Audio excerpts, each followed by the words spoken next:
इस वीडियो को इस नज़रिए से मत देखिएगा कि ये तो राजनांदगांव स्पेसिफिक मामला है, हमको क्या। पूरे राज्य में यही हो रहा है और यकीन मानिए नदी की रेत चुराने वाले साबित कर रहे हैं कि इस राज्य में छत्तीसगढ़ियों की हित रक्षा करने वाला कोई नहीं। ये कांड सबूत है कि जिन्हें हमने चुना है वे लुटेरों को राज्य में बुला रहे हैं कि आओ और इन छत्तीसगढ़ियों को लूटो, और कोई बीच में आए तो उसे गोली मार दो।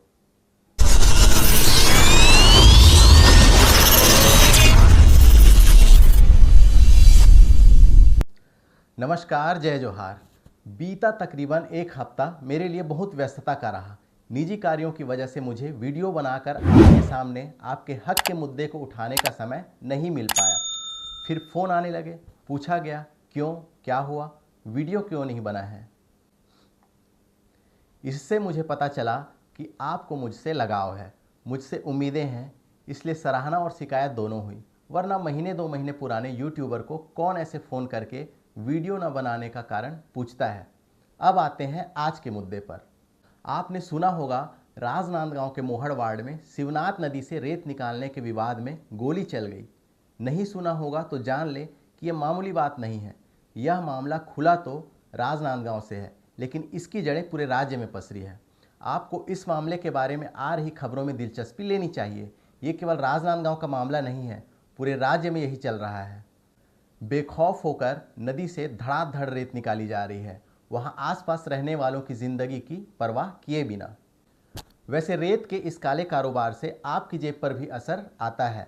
हम सभी अपना घर चाहते हैं, अपना मकान। ये रेत के नाजायज कारोबारी हमारी इस चाहत का फ़ायदा उठाना जानते हैं। अभी मानसून सीजन शुरू हुआ है, इन्होंने पहले से ही नदी नालों से रेत निकाल कर जमा कर ली है। अब कुछ ही दिनों में रेत के दाम 2 से 4 गुने तक पहुंचने वाले हैं।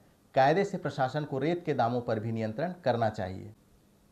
क्या आपको पता है राजनांदगांव में मध्य प्रदेश से आए और गोली चलाने के आरोपी रेत के तस्कर खुद से नहीं आए थे, उन्हें बुलवाया गया था कि आओ हमारे इलाके से रेत निकालो, बाकी का हम खुद संभाल लेंगे।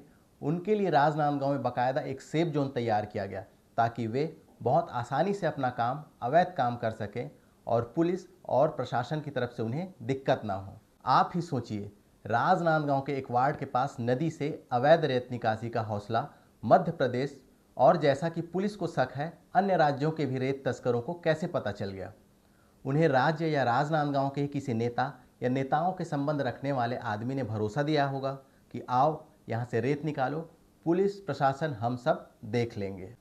राजनीतिक संरक्षण के चलते इन रेत तस्करों के हौसले इतने बुलंद हो गए कि इन्होंने नदी से रेत निकासी का विरोध करने आए ग्रामीणों पर गोली चलाने से पहले एक बार भी नहीं सोचा। यह कितना बड़ा अपराध है कि छत्तीसगढ़ के एक हाई प्रोफाइल शहर में खुलेआम बाहर से आकर लोग रेत निकाल रहे हैं और गोलियां चला रहे हैं। दोस्तों, अगर आप किसी नदी या नाले के आसपास रहते हैं और वहां रेत की निकासी देखते हैं तो सतर्क होकर पूछताछ जरूर कीजिएगा, और नहीं तो इस बारे में अपनी जान पहचान के लोगों और जनप्रतिनिधियों से जरूर पूछिए, वरना आप भी किसी माफिया का शिकार हो सकते हैं। यह करना जरूरी है क्योंकि अवैध रेत निकासी राज्य में संगठित अपराधों को बढ़ावा दे रहा है। इसमें राजनीति और प्रशासन दोनों अंदर तक इन्वॉल्व हैं। ये भी कहा जा सकता है कि नेताओं और अधिकारियों के संरक्षण में सारा खेल चल रहा है। मैं आपको संगठित अपराध के बारे में बता देता हूँ। संगठित अपराध यानी ऑर्गेनाइज्ड क्राइम, और सरल शब्दों में कहें तो माफिया। आपने फिल्मों में माफिया जरूर देखा होगा। फिल्मों में माफिया शब्द को बहुत अच्छे से समझाया जाता है। दाऊद इब्राहिम ने कैसे भारत में रहते हुए ही डी कंपनी बनाई, कैसे छोटा सा किल इतना बड़ा बन गया, और कैसे यूपी बिहार में बाहुबलियों का राज चलता है। इसे अगर आप सिनेमा के जरिए समझेंगे तो बहुत आसानी से समझ में आ जाएगा कि संगठित अपराध क्या होता है और इसमें कैसे नेता, अधिकारी, पुलिस और वो आम लोग भी इन्वॉल्व होते हैं जो बड़े लोगों का मोहरा होते हैं। राम गोपाल वर्मा की अजय देवगन और विवेक ओबराय वाली कंपनी फिल्म माफिया के ऑपरेटिंग सिस्टम को बहुत अच्छे से समझाती है। मोहड़ गोलीकांड ने छत्तीसगढ़ रेत माफियाओं की पकड़ को सामने ला दिया है। साफ हो गया है कि छत्तीसगढ़ में रेत का काला कारोबार नेताओं और अधिकारियों की सह पर चल रहा है, और एमपी, यूपी और बिहार से आए गुंडे बहुत आसानी से हमारे सिस्टम में जगह बना चुके हैं। उनकी ताकत इतनी हो चुकी है कि वे छत्तीसगढ़ियों पर ही गोली चला सकते हैं। मोहड़ मामले में आपको फिल्मों में दिखाए जाने वाले माफिया की तरह सब मिलेगा। इसमें एक नेता इन्वॉल्व है, इसमें पुलिस का अफसर इन्वॉल्व है, इसमें गुंडे इन्वॉल्व हैं, इसमें वो लोकल लोग भी इन्वॉल्व हैं जो काले कारोबार में शामिल होने से पहले ये नहीं सोचते कि इसका अंजाम क्या होगा, वे बस पैसा देखते हैं। अब आप कहाँ माफिया को समझने फिल्म देखने जाएंगे? मोहड़ मामले में आ रही खबरों को पढ़िए, माफिया समझ आ जाएगा। इस पूरे मामले में याद रखना होगा कि पूर्व मुख्यमंत्री और वर्तमान विधानसभा अध्यक्ष डॉक्टर रमन सिंह का क्षेत्र राजनांदगांव कोई ऐसी वैसी जगह तो नहीं है। राजनांदगांव के चप्पे चप्पे पर सबकी नज़र होती है।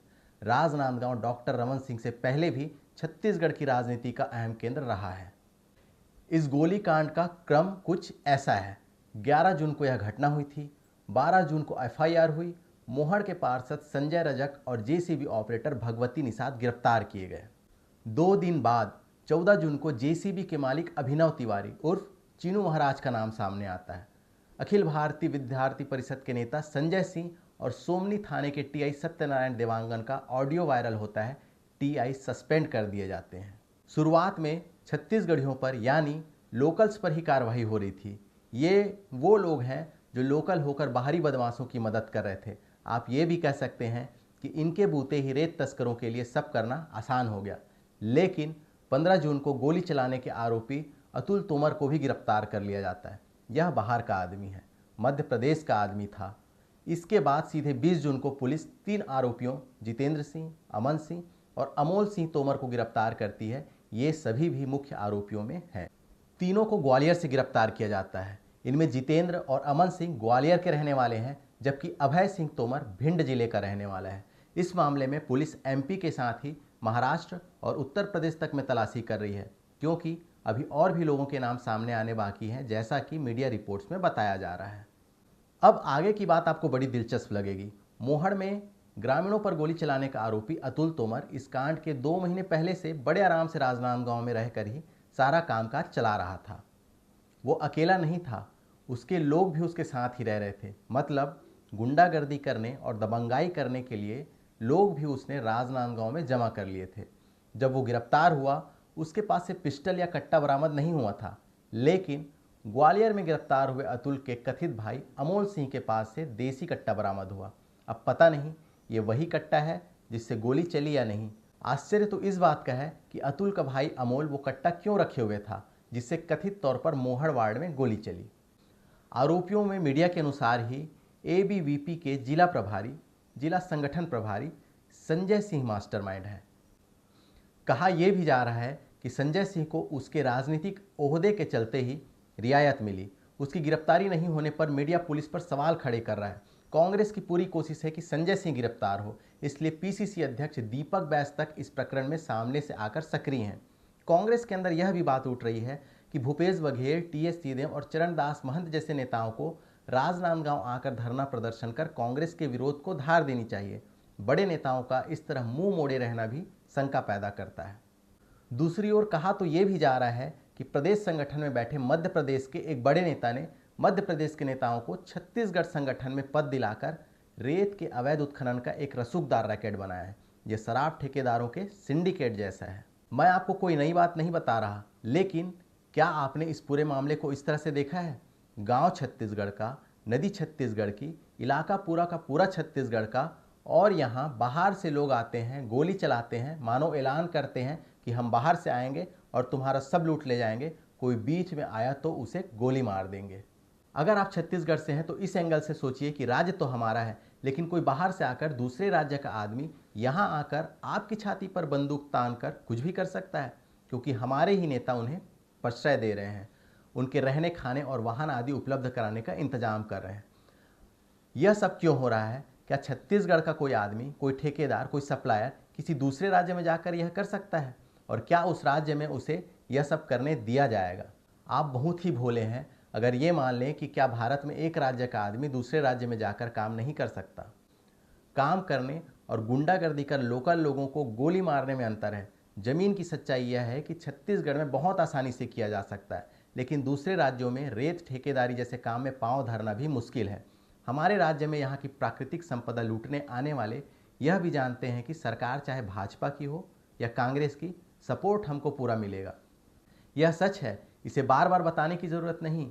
हम छत्तीसगढ़िया भी अपनी यह कमजोरी जानते हैं। जैसे मेरे वीडियो पर बहुत से लोग मुझे लेकर बुरी टिप्पणी करते हैं छत्तीसगढ़ की बात करने को लेकर मेरा मजाक बनाते हैं। मैं जानता हूँ वो लोग कौन हैं और कैसे छद्म नामों से ईमेल आईडी बनाकर मुझे हतोत्साहित करने की कोशिश करते हैं। मैं उनकी असलियत जानता हूँ और यह भी जानता हूँ कि वे छत्तीसगढ़ियों के बीच अपनी जगह बना चुके हैं और उन्हें अपनों के ही खिलाफ अपनी तिकड़मों में भड़काते रहते हैं। फूट डालो और राज करो की इनकी नीति का ही परिणाम है कि हम अपने राज्य में ही सेकंड क्लास नागरिक जैसा फील करते हैं। खैर, ये दर्द है, हमें ही इसकी दवा करनी होगी और चाहे ये लोग हमें जितना भी मक्खन लगा ले, इनसे दूरी बनाते हुए हमें इनके काले कारनामों को एक्सपोज भी करना होगा। मोहड़ गोलीकांड ने पूरे राज्य में रेत के काले कारोबार को राजनीतिक संरक्षण मिलने का खुलासा कर दिया है। इसे दबाने की बहुत कोशिश हो रही है, पर यह बताने की ज़रूरत नहीं कि मामले के बारे में थोड़ा सा भी जानकार स्कूल में पढ़ने वाला बच्चा भी जान जाएगा कि जो पकड़े गए हैं वे तो केवल मोहरे हैं, असली खिलाड़ी पकड़ से बाहर हैं। राजनीति से जुड़े और इस कारोबार को नज़दीक से जानने वालों का कहना है कि राजनांदगांव की तरह राज्य में 6 और भी रेत खदानें हैं जिसको एबीवीपी प्रदेश संगठन का एक नेता चलवा रहा है और वो भी मध्य प्रदेश का ही है। मुझे उस नेता का नाम बताया गया, लेकिन क्योंकि मेरे पास कोई पुख्ता सबूत नहीं है इसलिए मैं नाम नहीं ले रहा। और मैं फिर से आपको बता देता हूँ कि ये बातें जो है मुझे बताई गई है, मेरे पास इसका कोई प्रमाण नहीं है। इस दृष्टिकोण से देखें तो यह भी पड़ताल का विषय है कि एबीवीपी के कितने जिला संगठन मंत्री मध्य प्रदेश से हैं। राजनांदगांव गोलीकांड से विष्णुदेव सरकार की काफ़ी किरकिरी हुई। गांवों में पहले से ही रेत के अवैध उत्खनन को लेकर गुस्सा है। सरकार जिसे नज़रअंदाज कर अपने पैर पर ही कुल्हाड़ी मारेगी। मोहड़ में गोलीकांड के बाद भी धमतरी में जेसीबी चालक को रेत माफियाओं ने चाकू मार दिया था। धमतरी में ही ट्रैक्टर यूनियन ने अवैध रेत परिवहन के विरोध में चक्का जाम किया। यूनियन ने बिना पिट पास के रेत से भरे 6 हाईवा वाहनों को रोका, लेकिन मौके पर खनिज अधिकारी गायब रहे। आरोप यह भी है कि धमतरी में एक पूर्व मंत्री के संरक्षण में रेत का अवैध कारोबार चलता है। वहीं बिलासपुर में प्रशासन ने 85 जगहों पर छापेमारी कर 70 गाड़ियां जब्त की। आरंग में भी अवैध रेत संग्रहण स्थलों पर कार्रवाई हुई है। हो सकता है सरकार सतर्क होकर रेत का अवैध उत्खनन रोकने में लगी हो और प्रशासन को ताकीद की गई हो कि छापे मारो और गलत काम रोको, लेकिन हो यह भी सकता है कि सरकार अपनी छवि सुधारने के लिए यह कर रही हो कि रेत के काले धंधे में भाजपा के हाथ काले नहीं हैं। बहरहाल, मोहड़ गोलीकांड ने एक बार फिर छत्तीसगढ़ियों को खबरदार रहने की चेतावनी दी है कि ऐसे लोगों को अपना नेता मत चुनो जो राज्य के बाहर से लुटेरे और बदमाश बुलाकर यहाँ माफिया खड़ा कर रहे हैं। चलिए आज इतना ही। रेत के मामले पर हम आगे और रिपोर्ट बनाएंगे। ग्राउंड पे हमारी जानकारी लेने की कवायद जारी है। तब तक के लिए नमस्कार, जय जोहार। मैं आपका देवव्रत।